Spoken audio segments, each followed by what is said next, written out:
Certo, pessoal. Agora vamos continuar analisando aquelas duas funções que nós fizemos os gráficos, tá? Só que agora nós vamos analisar o crescimento e o decrescimento de uma função logarítmica, tomando como base essas duas funções. Então, aqui, ó, nós podemos observar o gráfico da nossa funçãozinha f de x igual a log de x na base 3. Aí, o que essa informação nos diz? Diz o seguinte, que quando os valores de x aumentam, os correspondentes valores de f de x igual a log de x na base 3, eles também aumentam. Porque a base A é maior que 1. Perceba que A é igual a 3. Portanto, a função f ela é crescente. Ou seja, se a base ela for maior que 1, a minha função ela sempre vai ser crescente, tá? Como é o caso dessa nossa função aqui. E quando é que ela vai ser decrescente? Perceba o seguinte, que nessa nossa função de log de x na base 1/3, os valores de x aumentam e aí os correspondentes valores da função eles diminuem. Isso porque a base A está entre 0 e 1. Veja que a base é igual a 1/3. Portanto, essa função g aqui, denominada função g, ela é decrescente, ou seja, se os valores de A estiverem entre 0 e 1, a função sempre será decrescente, certo? E de forma geral, nós temos que a função crescente, com A sendo maior que 1, nós vamos ter o x2 maior que o x1, portanto, o f de x2 também vai ser maior que o f de x1. O que ele está querendo dizer? Que quando os valores de x aumentam, os respectivos valores, né, no caso de y, também vão aumentar no caso da função crescente. Já na função decrescente e que o A está entre o 0 e 1, veja que o x2 é maior que o x1. Entretanto, o f de x2 é menor que o f de x1. Ou seja, quando o x ele aumenta, os valores de x aumentam, os valores de y diminuem. É assim que acontece quando a gente analisa a função crescente e a função decrescente, no caso, a função logarítmica, certo? E agora, nós vamos chegar naquela relação entre a função logarítmica e exponencial, que eu falei para vocês que a gente ia estabelecer uma relação entre elas, né? Lá no início da aula eu falei. Agora a gente vai montar aqui as tabelinhas. Percebam que essa é a função f de x, nós já analisamos, já fizemos o gráfico e tudo mais, tá? Aquela mesma tabelinha que nós construímos no início, fizemos os cálculos, certo? E aqui nós temos a função h de x, que é uma função exponencial. Tem essa carinha aqui, ó, h de x igual a 3 elevado a x. Aí vamos construir aqui a tabelinha dela, certo? Quando x for igual a menos 1, aí nós temos que a nossa f de x ou y é igual a 1/3. Aplicando aquela propriedadezinha da potenciação, né? Quando o expoente é negativo, então a gente inverte e aí ele vem para cá positivo, certo? Por isso que aqui fica igual a 1/3. Substituindo o zero aqui, fica 3 elevado a 0. Então, 3 elevado a 0 é igual a 1. Substituindo 1 agora, 3 elevado a 1 é igual ao próprio 3. Agora, substituindo 2, então 3 elevado a 2 é igual a 9. A gente forma a tabelinha aqui da nossa função exponencial h de x. Agora, percebam o seguinte, olha só que interessante. Veja que os valores de x, aqui da função f de x, estão nos valores de y da nossa função h de x. Ó, 1/3 está aqui em x, e ele veio para cá, para y. O 1 acontece a mesma coisa, o 3 e o 9. Os valores eles estão invertidos. O que está em x aqui está em y aqui, o que está em x aqui está em y aqui. E por que isso acontece? Isso acontece porque essas funções, a função logarítmica e a função exponencial, elas são funções inversas, tá?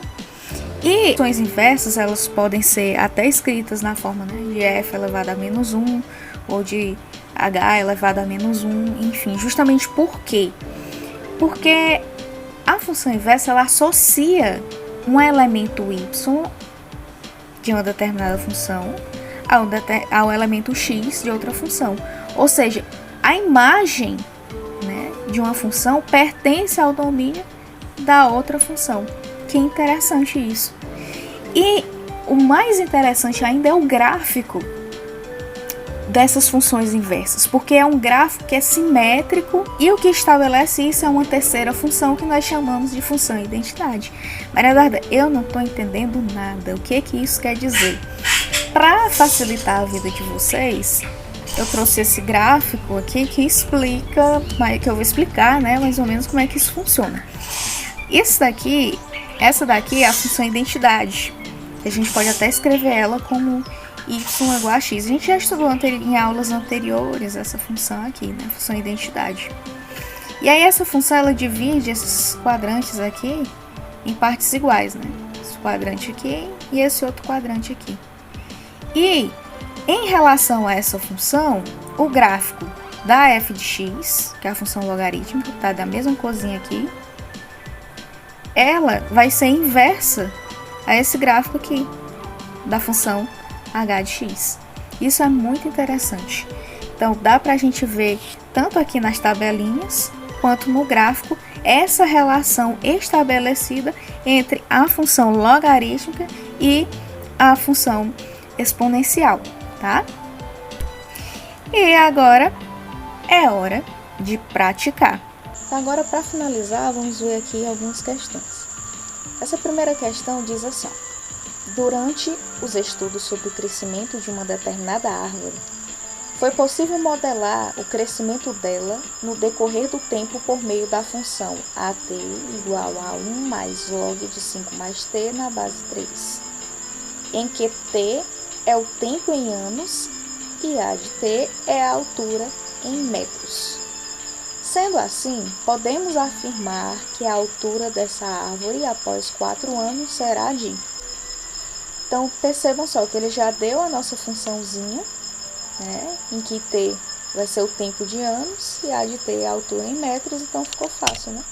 Porque aí, aonde tem t, basta eu trocar, né, por o 4, porque eu quero saber a altura depois de 4 anos. Então, substituir aqui o t por o 4, aí eu vou fazer essa somazinha aqui, ó. De tal modo que eu vou ter que a de 4 será igual a 1 mais log de 9 na base 3.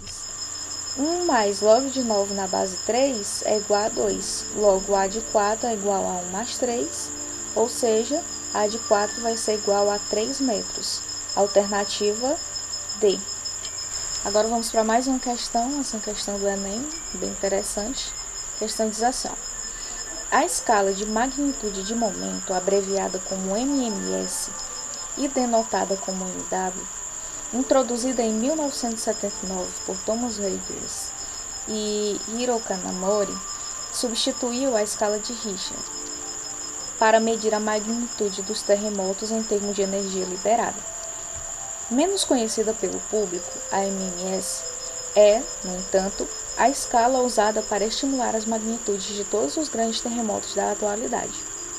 Assim como a escala Richter, a MMS é uma escala logarítmica. A MW e M0 se relacionam pela fórmula. Nós temos que MW é igual a menos 10,7 mais 2/3 do log de M0 na base 10.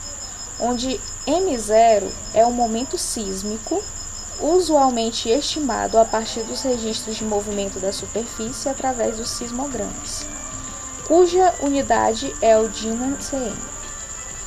O terremoto de Kobe, acontecido no dia 17 de janeiro de 1995, foi um dos terremotos que causaram maior impacto no Japão e na comunidade científica internacional. Teve magnitude em MW igual a 7,3, mostrando que é possível determinar a medida por meio de conhecimentos matemáticos. Qual foi o momento sísmico M0? Aqui, olha só, pessoal, é uma questão enorme, mas nos deu essa fórmula, certo? Onde a gente consegue encontrar o momento sísmico M0. Por quê? Porque como o M0 está aqui relacionado ao MW e a gente sabe, né, o valor de MW, então fica fácil, porque é só substituir esse MW, que é o 7,3 aqui. Então, vai ficar da seguinte forma. Aqui nós temos a nossa função, sabemos MW, quanto é que é, né? Que é 7,3, então a gente substitui aqui. Então fica 7,3 igual a menos 10,7 mais 2/3 do log de M0 na base 10. Esse menos 7 a gente vai passar para o primeiro membro aqui, e ele vem positivo, então fica 7,3 mais 10,7 igual a 2/3 do log de M0 na base 10. 7,3 mais 10,7 é igual a 18. Aí, esse 3 que está dividindo aqui, ele vai passar multiplicando. Então, nós vamos ter 18 vezes 3 igual a 2 vezes o log de M0 na base 10. 18 vezes 3 é igual a 54. Aqui, só repetir, ok? Agora, esse 2 que está multiplicando vai passar dividindo. Então, vai ficar 54 dividido por 2 igual a log de M0 na base 10. 54 dividido por 2 é igual a 27. Logo, nós vamos resolver esse logaritmo, certo? E aí, como resultado, nós vamos ter que M0 vai ser igual a 10 elevado a 27. E como lição de casa, vocês vão ter que resolver aqui essas duas questõezinhas, tá? Uma é para vocês construírem um gráfico, essa outra já é uma questão mais de interpretação, mas eu tenho certeza que o que nós já vimos aqui vocês vão conseguir responder, tá certo? E essas são as referências que eu utilizei aí para fazer a nossa aula. Qualquer dúvida é só chamar.